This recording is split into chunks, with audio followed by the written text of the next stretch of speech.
Following news that subreddit called Wall Street Bets brought a hedge fund, Melvin Capital, to its knees by pumping the value of stocks that Melvin Capital had shorted, like GameStop and AMC.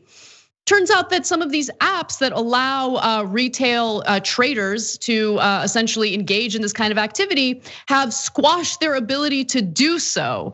So we learned recently that Robinhood, the most prominent app that allows these day traders to engage in what Wall Street Bets has been engaging in, has essentially stopped them from being able to buy stock that has been shorted by these hedge funds. So of course, GameStop is included, AMC is included. Robinhood also confirmed that they made this decision through a blog post writing this: "We continuously monitor the markets and make changes where necessary. In light of recent volatility, we are restricting transactions for certain securities to position closing only," meaning you can sell the stock, but you can't buy additional stock, including AMC, Blueberry, Bed Bath & Beyond, you have Express in there, you have GameStop, of course, Naked Brands, Nokia, all sorts of companies that bring quite a bit of nostalgia to the millennial generation. But nonetheless, they also write that we also raised margin requirements for certain securities. Now, as you can imagine, retail traders were not very happy about this news, and we just got word right before going live today that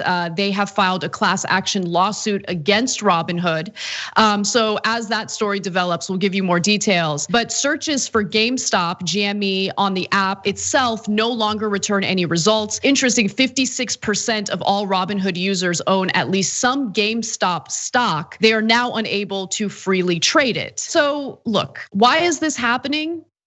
Well, it's happening because of something that we see quite a bit of. Anytime a lawmaker wants to hold the wealthy accountable, anytime we have discussions about increasing taxes, anytime we talk about regulations, period, that is when the rich men cry. I care.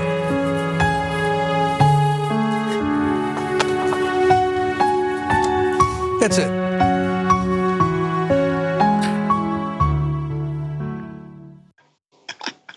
That was a long intro to the story, but I do want to talk about all of these wealthy individuals going on CNBC, absolutely crying, and by the way, simultaneously mocking the very people who successfully brought Melvin Capital to its knees. We'll get to some of those videos in just a minute, but before we do so, Woz, I wanted to get some of your thoughts. You know, Anna, if you know anything about me, you know the story actually just cuts to the core of everything that I care about, right?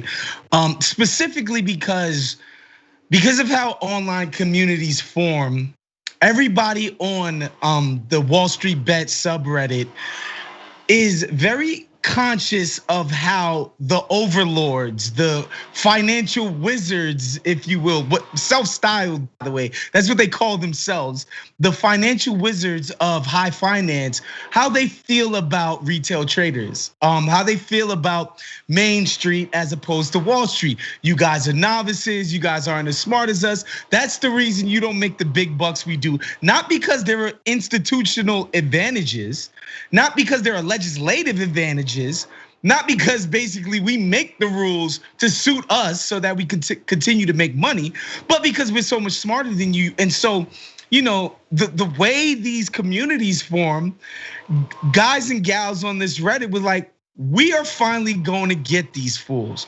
We got them exactly where we want them. We know that this stock is undervalued. And now, not only are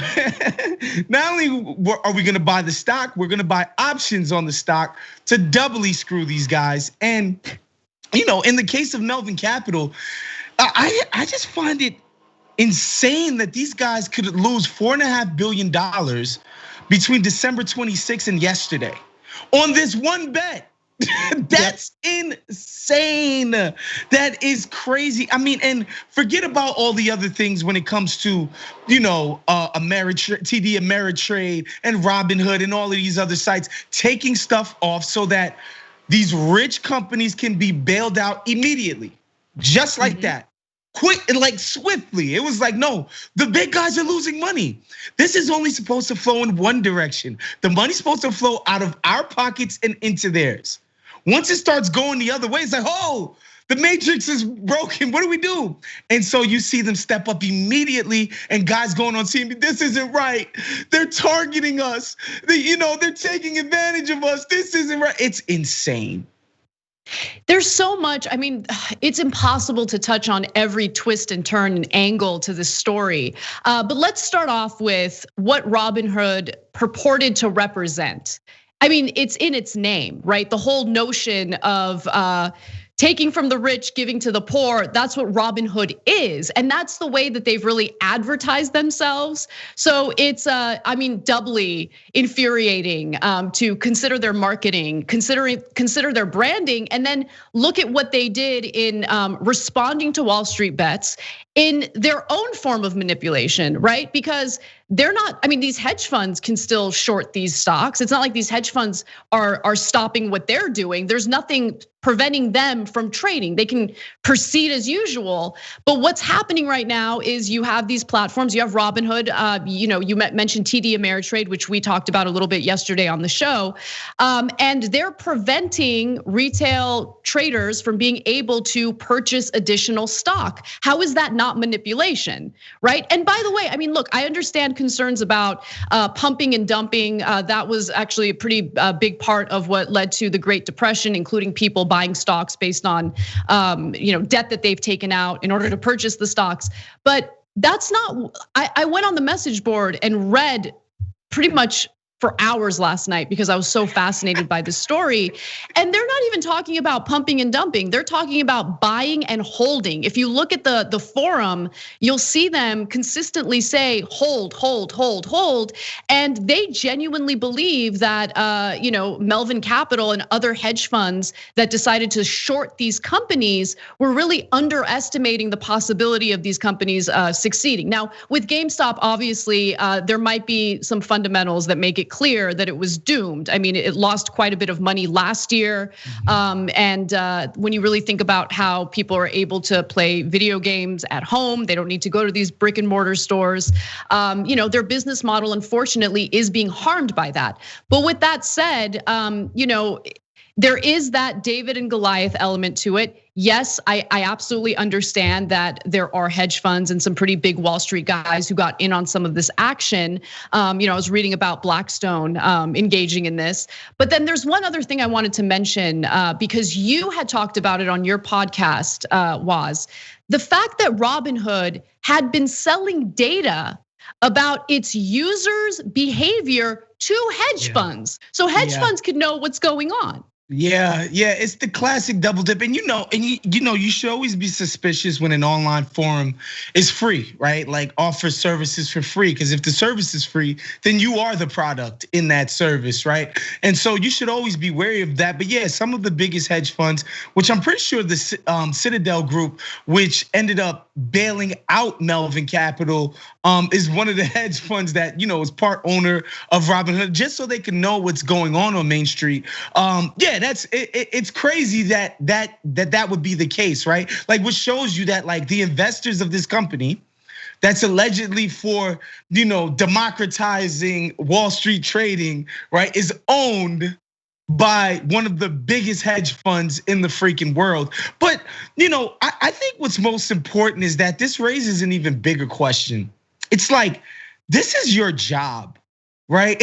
like this is what you do for work. Like GameStop is a company that's over, it's failing, right? But like that, this can even happen at the rate that it does. It says something about the very nature of your business. Like what exactly is it that you guys are doing? You're just glorified freaking dice rollers. You're glorified gamblers. You're not even poker players, right? Like you're not even skilled. You're just glorified, basically people that are shooting craps. It's incredible. Well, Ben Shapiro would disagree with you. He tweeted about this and doesn't find it amusing in the slightest, and does not believe that the stock market is a giant casino. Even though, I mean, when you really think about it, I mean, what is the value of a hedge fund betting against a company? Like, what does that do to benefit society in any way? I mean, it's just a way to make a bet. And if you win that bet, you win some money. And that's what they were banking on, and it didn't work out for them this time around. And being able to short stocks. I mean, if they decided to do that based on flawed analysis, just putting that out there leads to other investors selling their shares of that stock. It manipulates the price of the stock 100%, which is all these Reddit users were doing. They did the same thing, but in reverse. And knowing that these guys placed that's another thing, very risky bets. And you know what's so funny is these guys would say these are probably some of the least riskier bets that they're probably making on a day-to-day basis, right? Like normally, something like a Reddit forum, it aren't marshaling all of their resources to come at these guys, right? So they would say like, this is actually one of the least riskier things we could be doing. Wait till you see this other thing that we're doing, right? And you're gonna hear a counter argument that some of these hedge funds are basically they house some of the pension funds of everyday people, and the guys at the top aren't personally invested in these hedge funds. Like their own money when the company goes bankrupt isn't tied into it, and a lot of little guys might get hurt by some of this, which may be true. But all that says to me is we need to legislate these cats. I'm sorry. Definitely, that just means you shouldn't be able to do this. You shouldn't be able to risk the money of everyday people on your little parlor games. That's all that says to me. Like that means we should be guaranteeing the money of normal people. Use your own money to do this crazy stuff with. But you're gonna hear that argument come out too. Yeah, I think that's the biggest argument, right? Because for me, it's not to say, oh, I'm in favor of manipulation when one side is doing it versus the other. To me, what this does is it makes it very clear that manipulation is taking place. It's been taking place by people at the very top. I mean, when Congress passes massive tax cuts for the wealthy, and Trump and his Republican goons lied to the American people about how these tax cuts are incredibly important because they're gonna take the money that they saved and they're gonna increase your wages and they're gonna create jobs. Of course, they didn't do any of that. They used that money to do corporate stock buybacks and artificially inflate the value of their stocks. That's what they did. And so why is that kind of manipulation totally fine? But what we're seeing with Wall Street bets is unacceptable, and we immediately need to put a halt to it. Why is it okay for the Federal Reserve to pump money into these companies and banks, and then they turn around and literally do the same thing, artificially inflate the value of their shares? That kind of manipulation, totally fine. But when you have, people on a board, a subreddit do this, then oh my gosh, we need to make sure that some action is taken to stop it. And one other thing that really, so my point is, the manipulation shouldn't be okay, and there should be regulations in place so people don't feel as uneasy as I personally do when you put money in a 401k or whatever retirement account or pension that you have, right?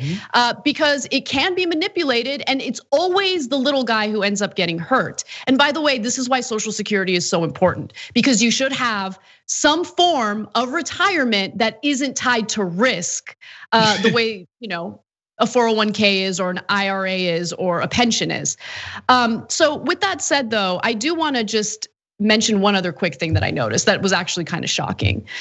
This whole story has brought out rage in people that I didn't even expect, including Fox Business host Charles Payne, okay? So here he is talking about, or here's his response to what Robinhood did. Take a look. First of all of this nonsense, all of this noise, all of this whining by Wall Street, it's making me sick. 140% of GameStop was short. I didn't hear one person on TV complaining about Wall Street trying to crush GameStop. 140% short. I told my subscribers, buy this stock, and they made a fortune. I also told them to buy Virgin Space, Virgin. We took profits on that today. Fizz, that's up huge. Tangers is up huge. Neil, you can't allow Wall Street to short 75% of a stock, and nobody says anything. Crush these companies into the dirt, and then when the individual investor makes money, everyone's up in arms. Oh, if they're gonna lose their shirt, don't you think people are trading? If it traded 80 billion shares today, people are ringing the register. What? Like, I mean, I agree with everything he's saying, and I just don't know what to make of it, right? Because you have people that you typically completely disagree with, people who have actually gone out of their way to support the kinds of policies that I was referring to earlier, like corporate stock buybacks, tax cuts for the rich. Now feeling absolute rage over the fact that the system is, rigged against the little guy. It's been rigged against the little guy. Yeah, it's again, the reason why I love this story is because it crystallizes everything, right? The lines are so clearly drawn of who us is and them are. And it goes across the board. You either one of these Wall Street titans or you're not. And that's pretty obvious. And there's so many more of us than them. And again, the swiftness with which the company stepped in. These are the strictest free market absolutist people on planet Earth. And what did Robinhood and these private institutions, the system essentially stepped in immediately to be like, oh no, poor baby Wall Street, we can't let you fail. No, baby, come here, let me nurse you back to health, baby. Let me nurse you back. I gotta bring you back, baby. You can't die on me, no, baby. Not even like immediately this happens. And again, these are the and we're gonna talk about what they did on MSNBC. I mean, excuse me, on CNBC, which was disgusting. But you know, and even when they're crying, they can't help but sling insults at normal people and talk about, oh, you collecting this, and it's amazing. And I just love how they are just exposing themselves and laying themselves bare. And again, when our government, the federal government, again, the most powerful entity on planet Earth, guys, on planet Earth, comes out and saves these guys immediately. And it's a year now, and we don't know if we could get people $1,400, even though we promised them $2,000, even though they probably need 10,000 more. It's amazing. Yeah, it is amazing. And I would regret not ending this segment today by going back to our buddy, Leon Cooperman, who happens to be one of the Wall Street guys who not only cries whenever you propose higher taxes and maybe some regulation, but certainly felt the need to insult the retail traders on the subreddit Wall Street Bets. Let's hear what he had to say during a recent interview on CNBC. Result of, like I said, free money, free commissions, getting checks from the government, sitting at home and trading your own account. And there's no way anybody, I'm not involved in GameStop, I'm not long, I'm not short, okay? There's no way to convince me that GameStop is not gonna be a lower price stock a year or 2 years from now. Nobody. What I'm trying to say, there's three markets out there, okay? The FANG market is not expensive if you look at it relative to interest rates. Then you have the Robinhood market, which I have said before on your program is going to end in tears, in my opinion. And regrettably, the very next day after I said that, some gentleman committed suicide because he lost a lot of money trading. That is a loser's game. They don't have any idea what they're doing. Right, but part of the issue, what gets, I think, gets the ire of this cohort is when people like you suggest, quote, they don't have any idea what they're doing. But Bill Parcells said it well. You are what your record says you are. If you're an astute trader and you can consistently take profits out of the market, God bless you, that's a good way of doing it. I'm an investor. I don't damn anybody who does it differently. I respect people that generate results. All I'm saying is I would be shocked if the guys that are long, GameStop will turn out to be right. I've said over the years, I've noticed that the short sellers tend to be smarter than the guys on the long side. But I don't damn anybody for what's going on. I mean, are the short sellers smarter, or are there like fundamental advantages that they get to take advantage of? Because the hedge funds not only get to short the market, then they get to go on CNBC and talk about how they're shorting certain companies, and that creates the domino effect that I was referring to earlier. And Woz, I just want to point out what he said and clarify what he said in the beginning of that clip, because think about the way he's describing these retail traders. He illustrated them as sitting on their asses, collecting these government checks, and getting the opportunity to trade for free on apps like Robinhood, right? You can feel the contempt. You can see it. Yeah, but the government checks was good in 2009, though. It was fine for them when they got the government checks in 2009, and when they got the government checks last year, back in April, there was nothing fine with collecting those checks. He didn't go on CNBC and call these people welfare freeloaders. I didn't see it. It never happens. It never freaking happens. So these guys are clear. You're a joke. And I think what people need to remember, if you watch The Wolf of Wall Street, and Leo and his homies are doing these penny stocks, and they're scamming people out of money because they have information that other people don't. And that doctor they're calling in Iowa cannot connect with, some construction guy in Encino, right? But that's not the case anymore, right? And I think the best part about this, but my favorite part is literally people collectively using the little pennies that they have to screw these guys, because you can't do it by yourself. And I think it's gonna sow a recognition amongst people that you can't take these people on alone. It has to be collective. The collective will has to come at these people and destroy them. And again, we gotta hold our politicians accountable as well.